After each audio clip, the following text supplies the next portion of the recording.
হাতে গোনা মাত্র কয়েকটা দিনই বাকি পুজো আসতে। রবিবার থেকেই পুজো স্টার্ট হয়ে যাবে। আর এবছর আমার নতুন জামাকাপড় হয়নি বলতে গেলে।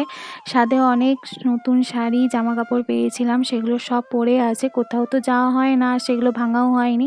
তাই এগুলো পুজোতেই পরবো ভেবেছি, এই জন্য ইচ্ছে করেই নিয়ে নিই নতুন জামাকাপড়। যাই হোক, বাসি ঘরটাকে ঝাড় দিয়ে বাসি বাসনগুলোকে মেজে নিয়েছিলাম। আর এদিকে হচ্ছে বেড কভার, বালিশের ওয়ার ছিল, সেগুলো মা ধুয়ে দিয়েছিল, আমি ছাদে মেলে দিয়ে এসে এখন ঘরটাকে মুছে নিচ্ছি। মা গেছে স্নান করতে, ধূপ দেবে। আর এদিকে হচ্ছে সোনামা যে কতবার ঘুম থেকে উঠে পড়েছিল তার ঠিক নেই, ওকে খাইয়ে দাইয়ে এর ভিডিওর মাঝখানে কতবার ঘুম পাড়িয়েছি। আর এদিকে হচ্ছে রান্নার তোড়জোড় চলছে দুপুরে, সকালের খাওয়া দাওয়া শেষ হয়ে গেছে। আর এদিকে পটল আলুর তরকারি আর লোটে শাকের তরকারি করেছিলাম আলু বেগুন বড়ি দিয়ে। আর এদিকে আমার স্নান কমপ্লিট হয়ে গেছে। বেবি হাগ থেকে সোনামায়ের জন্য একটা সোয়েটার নিয়েছিলাম, সেটাই এসছে।